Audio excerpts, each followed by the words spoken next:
Hello everyone, Carrots here. Welcome to episode 36 of the Perfect Genetics Challenge. In this episode, we're trying to get a few of the older teens out of the house. So this episode is preparing for them to age up to young adult. Now this is their home. We're back in Moonlight Falls. There's 5 or 6 of them have got an opportunity to go to France to interview a local. So Don has just booked a trip and he made a mistake, of course, and he sent them all to China. They needed to go to France. But that's okay, we can travel from China to France. We've got the traveller mod in this game. So there's 6 of them heading off to China where they will fish and swim. I'm not getting them to do terms, although I think Don does decide to do the introductory term that's in the marketplace. The Sims who are travelling are Gary, Chaz, Cindy, Bobby, Petal and Cosmo. Cosmo got the opportunity as Don was about to book the trip, so he was just a quick add-in.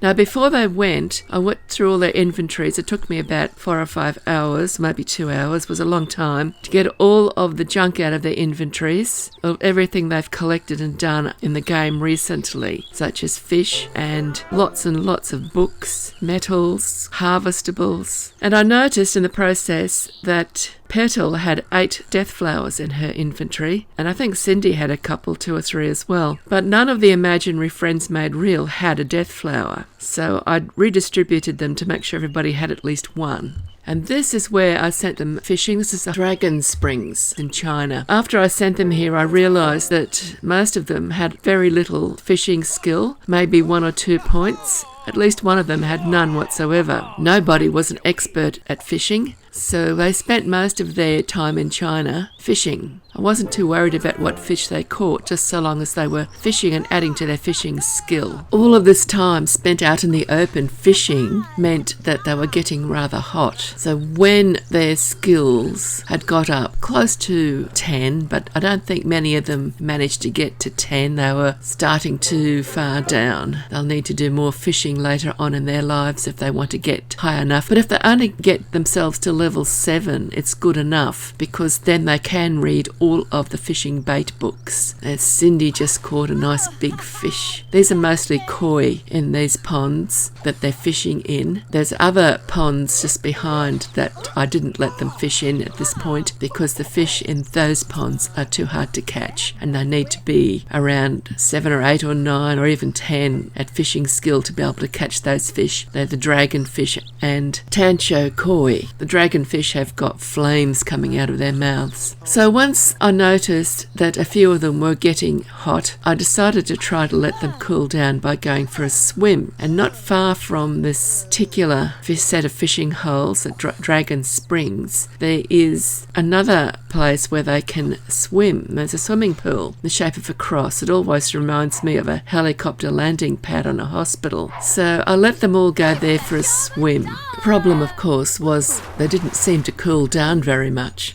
At least none of them were actually overheating when they got there, so they didn't get much hotter or cooler. They just stayed heated. They had a lot of fun. There was quite a few breath-holding competitions, and they swam around all the time. I was hoping they'd start cooling down.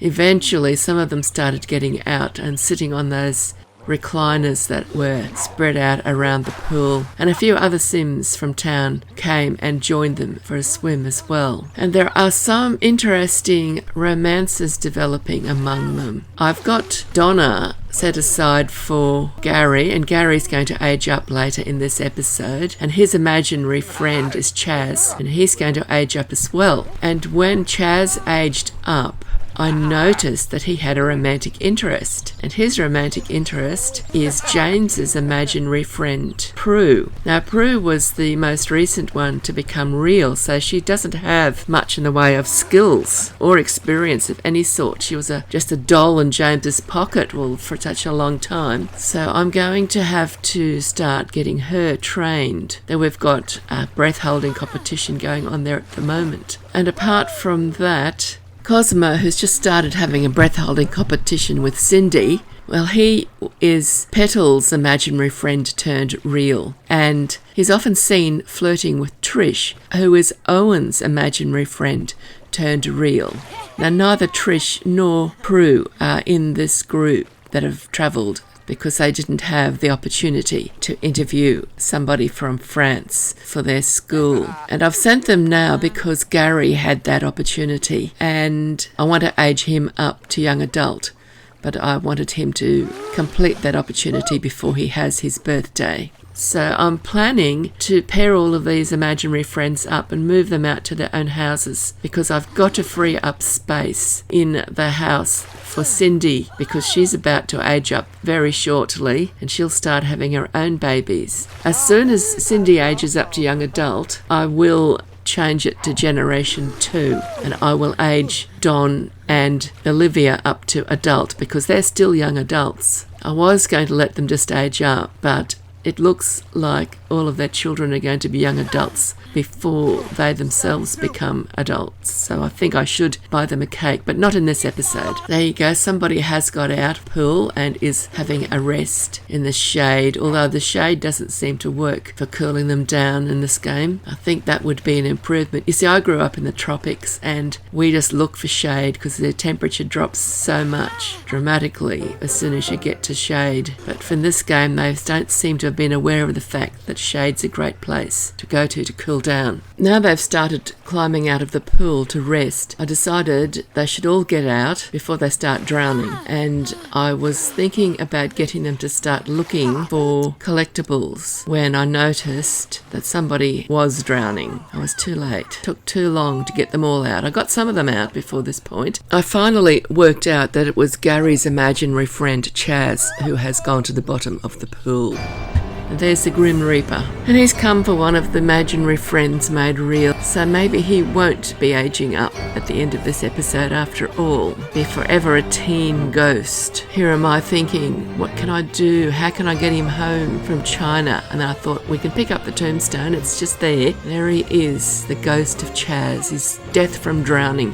He's all curled up on the floor, and then he stands up and turns to face the Grim Reaper. Death slowly approaches and prepares to take the ghost away. Chaz's ghost comes to attention and pulls something out of his pocket and hands it to the Grim Reaper. The Reaper takes it and examines it closely. It's a death flower. The Reaper has to decide, will he keep the flower or the ghost? And he chooses the flower. He usually does. And Chaz comes back to life. And now he will be able to age up with Gary, provided I can give him another death flower before he drowns again. It's getting dark, and I think they've done quite enough swimming for one day. That's the hot springs there, just near the pool. So it's time to go back to the base camp. There seems to be quite a few interesting and colourful explorers at the base camp with them. Everybody relaxed and had something to eat and drink and refreshed themselves, because the next day was going to be travelling to France. But that wasn't going to happen until after Don had completed one of the tombs that's in the marketplace. There's the Halls of the Lost Army. The game just offered the opportunity to Don, and my first instinct was to refuse it. But then I thought, why not? He might collect a few interesting relics, and I'm not going to film him going through it, so he can just go do that tomb, and then we'll all head off to France. Don had to report in to Gaopei, and he found her right next to a fishing hole in the river, and she told him about the adventure and gave him the key to get into the tomb. So Don went to the tomb in the marketplace, and here he is standing on the floor switch that opens up a staircase that goes down to where he has to insert the key into the keyhole. And that is all we're going to see of this tomb. The next place we'll see them is arriving in France. This is the purpose for their journey to other worlds. They finally arrived in their original destination of France. Now, while they're in France, each of the teens has the first duty is to go and do an interview of a local, and that will complete the requirements of their opportunities, which led to their travel in the first place. But we're not going to waste travel time on just going and interviewing 6 different locals. I thought they might as well try for 6 different locals. It doesn't seem to matter which local local it is. We're also going to spend the whole 3 days here with them chasing butterflies and collecting insects and fishing and rock collection and jewellery collection, gem collection. And here is Cosmo. He's arriving at his destination. He had a wish to visit the Nectary, and that's where he has just run to. And since he's come to the Nectary, he may as well interview a local from the Nectary. This bloke didn't want to cooperate, didn't want to be interviewed at all, so he was given a miss. You may remember that Cosmo was the very first imaginary friend to be made real in this household, and he is the imaginary friend of Petal, and he had the advantage of being made real while he was still a child. So he's done his childhood skills, and now he's working on other skills. Most of the other imaginary friends were made real when their owners were teens, so they never got a chance to do their childhood skills. A little while later, Gary turned up and he introduced himself to that bloke behind the cash register, and he seemed to get a little bit more luck with him than Cosmo had, and he managed to conduct his interview quite successfully. I think being introduced first was definitely something that helped in this process, and from then on I always made sure that my teens introduced themselves to their target before asking for the interview. Cosmo headed out. He was mostly chasing butterflies or gemstones, but whenever he accidentally came across a place where he could excavate, that's what he did. And there's the train tunnel in the distance. Spotted this tourist wandering through the graveyard. Chaz made his way to the marketplace, and he soon found a suitable local outside the door. He introduced himself and conducted his interview, and then he'd completed his requirements for visiting France. From then on, he was free to run around the world, chasing butterflies, collecting gemstones, but mostly he spent his time fishing, because his fishing skill was woeful, even after spending so much time fishing while in China. Besides, he might catch some different types of fish in France than he could catch in China, and then we might go on to Egypt afterwards. We'll see. While they were in France, I got Don to go to the bookshop and buy some books, particularly the recipe books, because they didn't seem to have any recipes from France back at home. Bobby came across a rainbow butterfly. It's worth over 1,000 simoleons. My heart was in my mouth when I told him to go and catch it. I was sure he'd miss it. The little group was still gathering outside the relic store, and Cindy still needed to find somebody to interview. So she ran across and interviewed another one of the locals who was hanging around outside. Petal had made her way to the Nectary and encountered Francois Lambert. She introduced herself and then interviewed, thereby completing her opportunity to travel to France and interview a local. Gary was having fun testing out all of the wines and leaving wine glasses all over the floor, and the benches and the counters all over the place. It was late, night had arrived, and the Eiffel Tower was clearly visible in the distance, and the glow from the city was in the sky as well, surrounding the Eiffel Tower, while the clouds just floated across.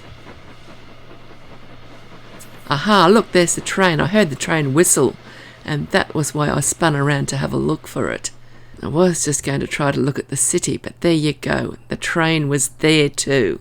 You know that old saying, there's no rest for the wicked. Well, here is poor little Cosmo. He's been busy all day, and now it's dark. It's after 8 o'clock at night, and I've got him running around chasing fireflies. But they're only in France for 3 days. That means 2 nights to find fireflies. And we need fireflies, so he's out chasing them. He seems happy with himself when he manages to catch one. That's 2 he's just got in a few minutes. He was close to the little fishing hole that's above the huge tomb that we're not going to do. You need Pangu's axe to get into that tomb, and we haven't got it, and we're not going to look for it. At least not yet. Not on this trip.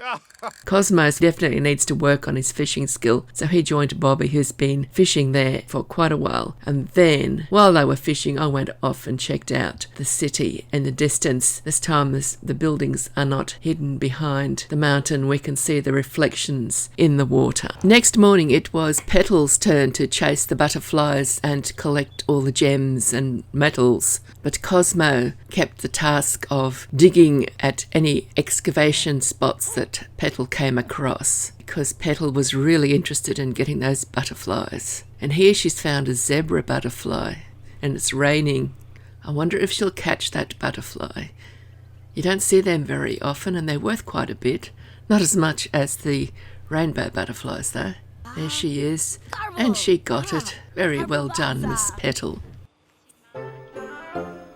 And over on the little island, there's some glowy butterflies, those pink ones that glow. And if you're wondering how to get to this little island, well, you know that fishing spot, the little fishing spot that's above a huge tomb that we're not going to go into this time because you need Pangu's axe to get into it. Well, that tomb is the secret route to get to this island. We came across another glowy butterfly, but it was on the road a long way from the island, so she had to run for a while to get here. Now that we've got boats, it's easy for them to just jump in a boat and travel across to that island and back again. So between them, so far this trip in France, they have caught 2 glowy butterflies, 1 zebra butterfly, and a rainbow butterfly, plus lots of these other metal mark and red admirals have been quite common, but they always are. The white butterflies are not found all that often either. I think they might have found a couple of them since they have been in France this time. See, that's the way down. Those boulders are covering up the entrance to the tomb. That's why you need Pangu's axe to get in there. The mission blue butterfly.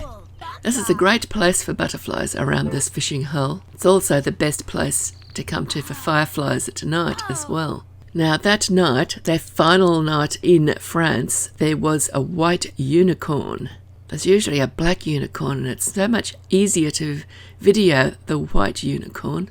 This is where it usually appears, is around this waterhole at the back of the lot near where the train goes across. See, that's the railway line up to the left. This unicorn didn't have very many wild horses with it this time, and it was galloping around, quite enjoying itself. And then suddenly their time in France was over, and they were off to Egypt, where we'll catch more butterflies and moths and gather some more metals and things. Now that shiny pink thing running around in the sand there, pretty sure that's a plasma bug. If it is, I really hope... Oh, she got it. That's worth over 3,000 simoleons. I think it's worth 3,400 simoleons to be precise. That's an amazing find. I think it's the second one she's caught. We're in Egypt to just catch a few things and have a bit of a look around. We're not going to be doing tombs. I don't think anyone does any tombs here this visit. I've got most of them fishing when they're not the sim that I'm using to catch insects and look for gemstones and metals, or digging in excavation spots. This is a nice little oasis, and most of them are going to be here for most of their visit. Unfortunately, I didn't get a lot of video of their time in Egypt, but they were all very busy. Several of them were running around madly catching butterflies and beetles and gathering up all of the gemstones and space rocks and metals that they could find. I think they cleaned out the whole world 2 or 3 times. And they did get a huge collection of objects to take home and put away, and we'll probably start cutting gems at some stage in a later episode. Some of them just fished, but there were a few whose fishing skills getting quite good, and I think we managed to get up to level 10 for a couple of them. Gary and Chaz made the most of their time, getting their fishing skills up as high as possible. I don't think I used Gary to collect anything. He just kept fishing. He's only got a few more days of being a teen, because when he goes home, he'll be aging up fairly quickly. That's Gary there with the orange shirt on and his athletic outfit. He's got the athletic skill. He likes to stay well trained and fit. Most of the travellers were fishing at this one fishing hole. There was actually a few ponds there, I think, and they were spread out. They'd taken up all of the available space. So Cindy went to a different fishing hole. This is the one with that little house in it. It's got a sort of a kitchen and a bed. I suppose it's like a camping spot, except it's sort of all out in the open. There is a bathroom there as well. So if your Sim's out adventuring, they can stop off here and just, I suppose,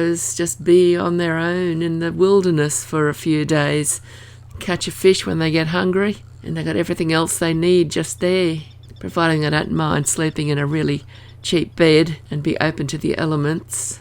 I let her fish here for a while, and then I took her off chasing after butterflies and gems. I had for most of the time I had at least 2 of them running around getting things while the others stayed and fished, and I just swap them over every so often. And Petal's out there in the desert catching beetles. She's not just catching beetles, she's catching beetles and butterflies and picking up anything she finds that's worth picking up. If there's any dig spots, she's got a companion, Sim, who is set to excavate anything that's worth excavating as that Petal comes across while she's out collecting. And then it was time to go home. They spent 3 days in Egypt, then they went home. And as soon as they got home, the game announced it was Max's birthday. So there's Max waiting for his birthday party. We have birthdays at the table outside now because there's so many Sims in this household. They all hide behind too much furniture and things. They do it indoors. But there's a few of them sitting around the table that the birthday cake goes on at the moment. I know Olivia is reading recipes from France, and I think the others are probably all doing their homework. But not to worry, the table will soon be vacant and we'll have Max's cake on it, and he will age up to toddler. So Don carries his baby son out to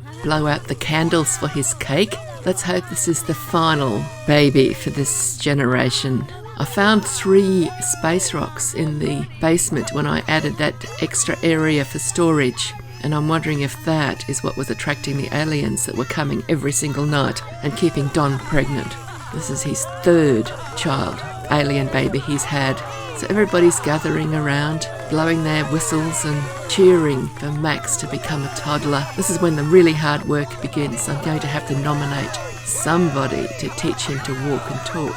There's plenty to choose from. I see Trish and Cosmo are standing next to each other over there behind the table, and the candles have been blown out and Max is lying on the ground waiting to transform. And that's Prue on this side with the blue dress with the spots on it, white spots, and Chaz standing beside her. So that's 2 of the imaginary friend couples that look like they may end up being together. It would be Chaz and Prue and Cosmo and Trish.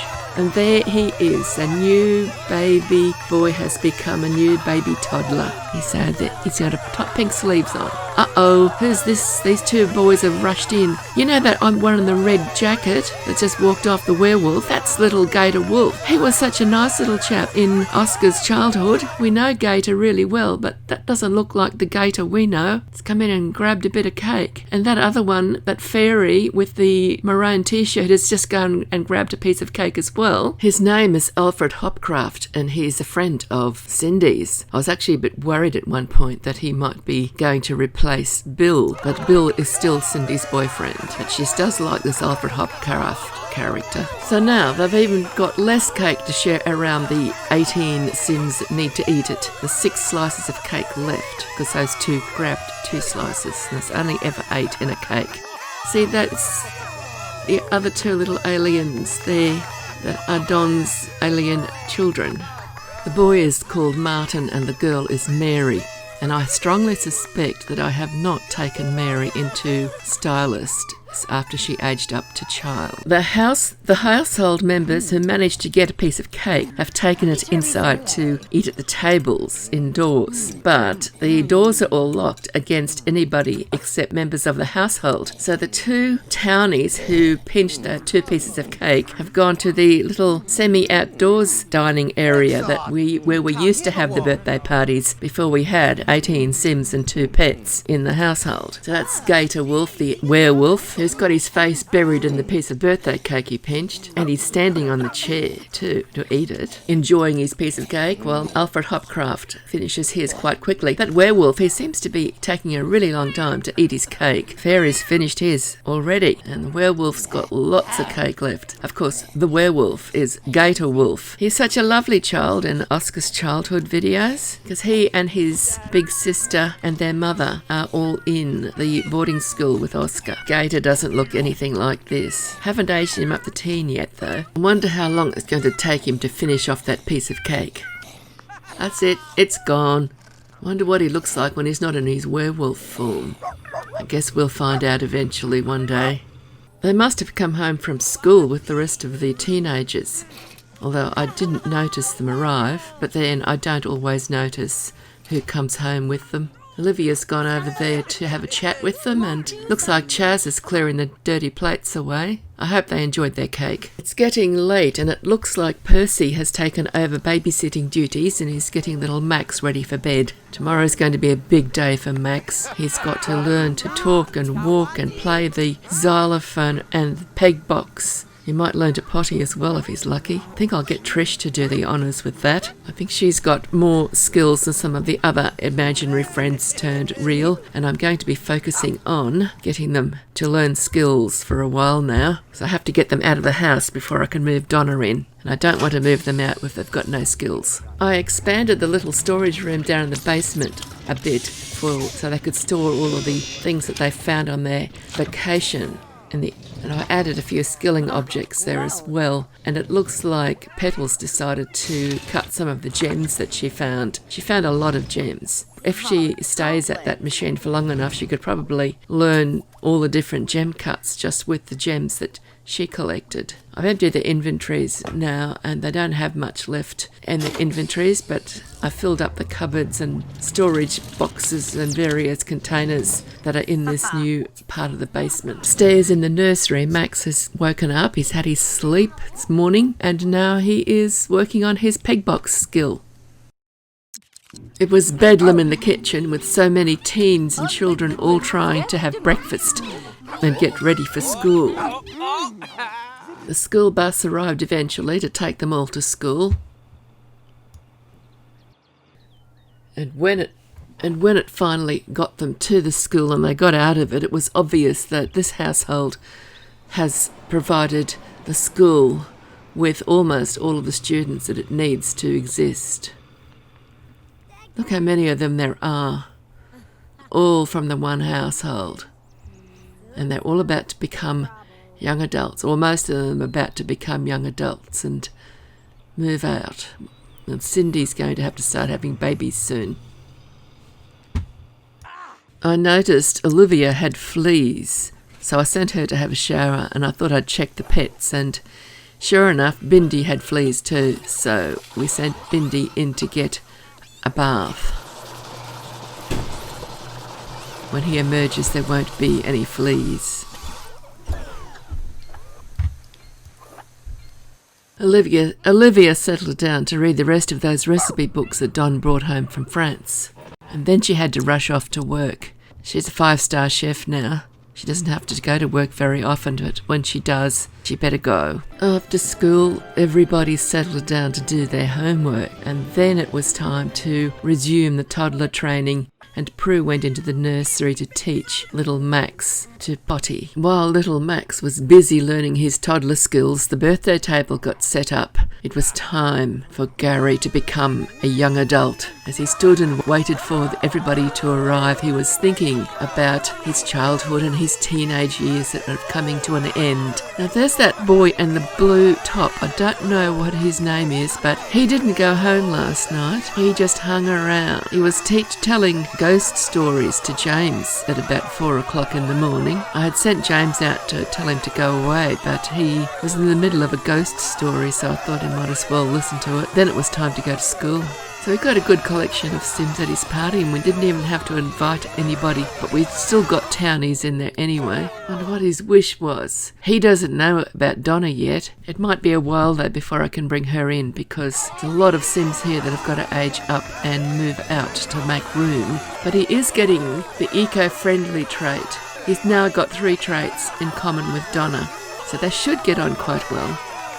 I think their common traits are loves the outdoors, loves the outdoors, athletic and eco-friendly. I think they've got green thumb as well. Could get a bit boring if all of their traits are in common. We'll see what happens. Because I know that Donna has got the rebel trait, and I want her to perhaps not have that when she's a young adult, because I think it's mainly for teens. But I could be wrong. And eco-friendly is very similar. So they'll probably be getting around in motorbikes.